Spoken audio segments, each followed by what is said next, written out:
Letter ಮಾಡಿಲ್ಲ ಏನಿಲ್ಲ normal paper ಈ ಲೆಟ್ರ್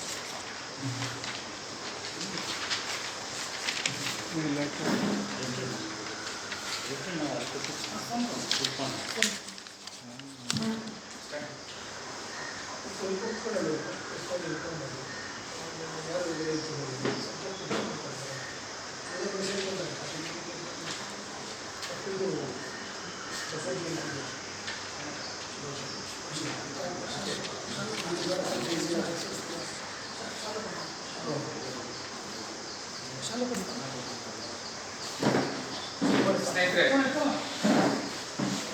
ಈ ದಿನದ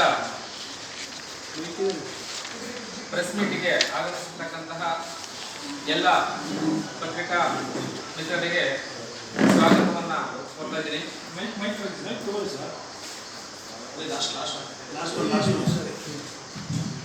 ಸ್ವಾಗತವನ್ನ ಕೊಡ್ತಾ ಇದ್ದೀನಿ. ಈ ದಿನ ಬಹಳ ಮುಖ್ಯವಾದ ದಿನ. ಬಾಬಾ ಸಾಹೇಬರ ಸಂವಿಧಾನವನ್ನ ಜಾರಿ ಮಾಡುವುದಕ್ಕೆ ಮೂಲ ಕಾರಣರಾಗಿರ್ತಕ್ಕಂತಹ ಅಣ್ಣ ಬಸವಣ್ಣನವರ ಜಯಂತಿ. ಈ ದಿನದ ಸಂತೋಷ ದಿನವನ್ನ ಎಲ್ಲರಿಗೂ ಶುಭವನ್ನ ಹಾರೈಸ್ತಾ ಇದ್ದೀನಿ. ಶುಭಾಶಯಗಳನ್ನ ಕೋರ್ತಿದ್ದೀನಿ. ಬಸವ ಜಯಂತಿ ಶುಭಾಶಯಗಳನ್ನ ಕೋರ್ತಾ ಇದ್ದೀನಿ. ಈ ಒಂದು ಪ್ರೆಸ್ ಮೀಟ್ ಬಹಳ ಪ್ರಮುಖವಾದ ಈ ರಾಜ್ಯದ ದುರಂತಕ್ಕೆ ಒಬ್ಬ ದುರಂತ ನಾಯಕ ಹೇಗೆ ಕಾರಣಕಾರಿಯಾಗಿ ವಿಶ್ವದಾದ್ಯಂತ ರಾಜ್ಯವನ್ನ ಹೆಸರನ್ನ ಹಾಳು ಮಾಡಿಕೊಂಡಿರ್ತಕ್ಕಂತಹ ಒಬ್ಬ ದುರುಳ ನಾಯಕನ ವಿಚಾರವಾಗಿ ಇವತ್ತು ಪ್ರೆಸ್ ಮೀಟ್ ಅನ್ನು ಪ್ರಾರಂಭ ಮಾಡಿದ್ವಿ.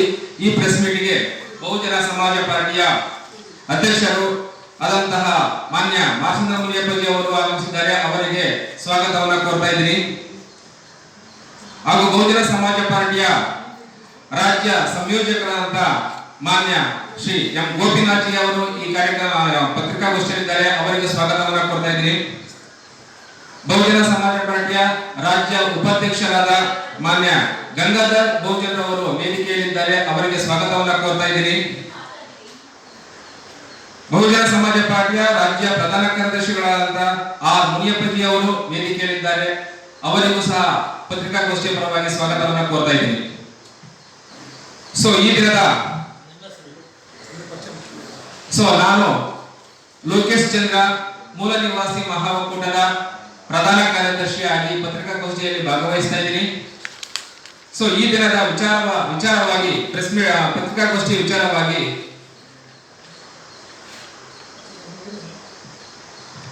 ಬಹುಜನ ಸಮಾಜ ಪಾರ್ಟಿಯ ರಾಜ್ಯಾಧ್ಯಕ್ಷರಾದಂತಹ ಮಾನ್ಯ ಮಾರ್ಸಂದ್ರ ಮುನಿಯಪ್ಪಜಿ ಅವರು ಪತ್ರಿಕಾಗೋಷ್ಠಿ ಉದ್ದೇಶಿಸಿ ಮಾತನಾಡಲಿದ್ದಾರೆ. ಪತ್ರಕರ್ತ ಮತ್ತು ಎಲೆಕ್ಟ್ರಾನಿಕ್ ಮೀಡಿಯಾದ ಎಲ್ಲ ವರದಿಗಾರರಿಗೆ ಸ್ವಾಗತಿಸ್ತಾ, ಏನಿವತ್ತು ಬಸವಣ್ಣವರ ಒಂದು ಜಯಂತಿ ಸಹ ಇದೆ. ರಾಜ್ಯ ರಾಷ್ಟ್ರಜನಕ ಎಲ್ಲರ ಪರವಾಗಿ ಕೂಡ ಶುಭಾಶಯ ಕೋರ್ತಾ, ಇವತ್ತಿನ ಪತ್ರಿಕೆಗೋಷ್ಠಿಯ ಉದ್ದೇಶ ಏನಂತ ಹೇಳಿದರೆ, ಪತ್ರಿಕೆಗೋಷ್ಠಿಗೆ ನಮ್ಮ ಕೋಆರ್ಡಿನೇಟರ್ ಆದಂಥ ಗೋಪಿನಾಥ್ ಅವರಿದ್ದಾರೆ, ಉಪಾಧ್ಯಕ್ಷರಾದ ಗಂಗಾಧರ್ ಇದ್ದಾರೆ, ಸತೀಶ್ ಚಂದ್ರ ಅವರಿದ್ದಾರೆ, ಮೂಲ ನಿವಾಸಿ ಆರ್ಮನೆಯಪ್ಪ ಇದ್ದಾರೆ, ಕೋಡಳ್ಳಿ ಚಂದ್ರಶೇಖರ್ ರೈತರಿಂದ ಬರಬೇಕಾಯ್ತು, ಅವ್ರ ಕಾರಣದಿಂದ ಸ್ವಲ್ಪ ಲೇಟ್ ಆಗಿದೆ. ಅದೇ ಥರ ರಘು DSS ಪ್ರೆಸಿಡೆಂಟ್ ಬಂದು ಸೇರ್ಕೊಂತಾರೆ. ಅದೇ ಥರ ಬಂದು ಬಸವರಾಜ ನಾಯಕ ಸಮಾಜದ ಅಧ್ಯಕ್ಷರು ಅವರು ಸಹ ಬರ್ತಾರೆ.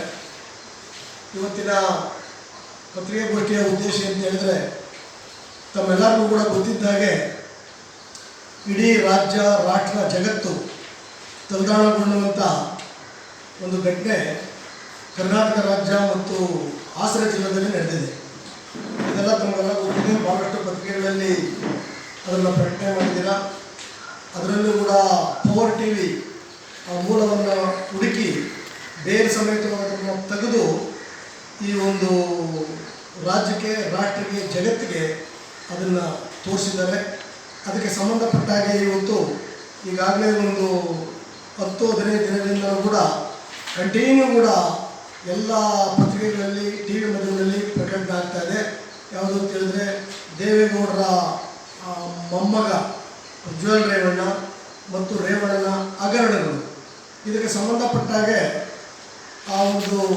ಈ ವಿಚಾರಗಳು ಪ್ರಕಟಣೆ ಆಗಿದ್ದಾಗೇ ಕರ್ನಾಟಕ ಸರ್ಕಾರ ಎಚ್ಚೆತ್ತುಕೊಂಡು ಏನಿವತ್ತು SIT ಅನ್ನು ನೇಮಕ ಮಾಡಿ ಅದರ ಮುಖಾಂತರ ಒಂದು ತನಿಖೆ ಮಾಡಿಸೋಕ್ಕೆ ಹೊರಟಿದೆ.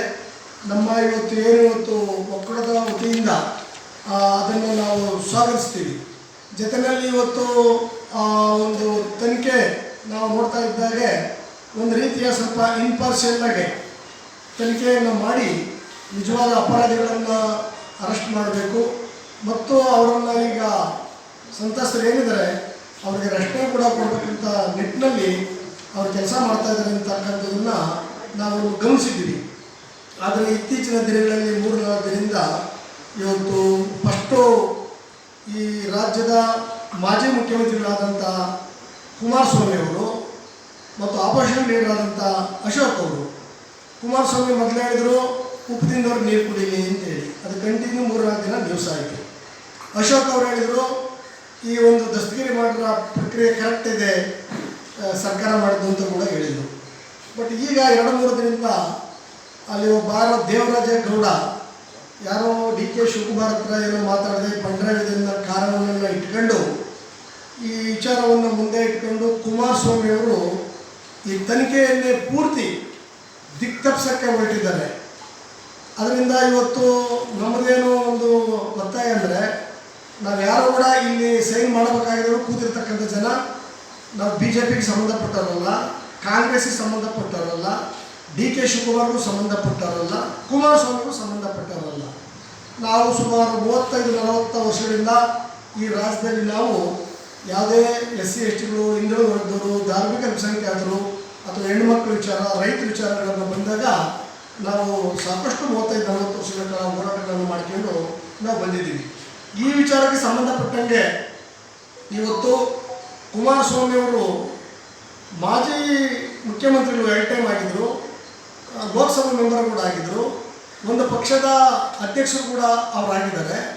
ಅದು ಅವರಿವತ್ತು ಯಾರಿಗೆ ಸಂತ್ರಸ್ತರಿಗೆ ಅನನುಕೂಲ ಆಗಿದೆ, ಅನ್ಯಾಯ ಆಗಿದೆ, ಅವ್ರ ಪರವಾಗಿ ಅವರು ಧ್ವನಿ ಮಾಡಬೇಕಾಗಿತ್ತು. ಬಟ್ ಅವರ ಜೊತೆಯಲ್ಲಿ ಅವರು ನಿಲ್ಲಬೇಕಾಗಿತ್ತು. ಸಾಧ್ಯತೆಗೆ ಅವರ ತಾತ ಮುತ್ತಾತಿರ ಜಿಲ್ಲಾ, ಅದು ಇದೇನು ಜಿಲ್ಲೆ ಯಾತ್ರೆ ಬರಲ್ಲ, ಇದು ರಾಜ್ಯ ರಾಷ್ಟ್ರ ಮೀರಿ ಜಗತ್ತಿಗೊಳಗಿದೆ. ಆದರೂ ಕೂಡ ಇವತ್ತು ಅವೆಲ್ಲವನ್ನು ಕೂಡ ಮರೆತು ಅವರು ಇವತ್ತು ಪೆಂಡ್ರೈವ್ನ ಮಾಡಿದವ್ರು ಯಾರು, ಬಿಟ್ಟವ್ರು ಯಾರು, ಅದರಿಂದ ಯಾರಿದ್ದಾರೆ ಅವ್ರ ಬಗ್ಗೆ ತನಿಖೆ ಮಾಡಬೇಕು ಅಂತ ಹೇಳಿ ಇವತ್ತು ಎಲ್ಲ ಜಿಲ್ಲಾ ಲೆವೆಲ್ಲಾಗೆ ರಾಜ್ಯ ಮಟ್ಟದಲ್ಲಿ ಪಟಿಷ್ಠನ್ನು ಮಾಡ್ತಾ ಇದ್ದಾರೆ. ಇವತ್ತು ಏನಪ್ಪ ಅಂತ ಹೇಳಿದರೆ ಪೆಂಡ್ರೈವ್ ಯಾರು ಮಾಡಿದ್ದಾರೆ, ಯಾರು ಅದನ್ನು ಎಲ್ಲ ಕಡೆ ಹಂಚಿಕೆ ಮಾಡಿದ್ದಾರೆ ಅನ್ನೋ ವಿಚಾರದಲ್ಲಿ ಆ ಥರ ಯಾರನ್ನ ಮಾಡಿದ್ರೆ ಅವ್ರ ಬಗ್ಗೆ ಕೂಡ ಕ್ರಮ ತಗೊಳ್ಳಿ, ಅದರಲ್ಲಿ ಸರಿ ಮಾತೇ ಅದು.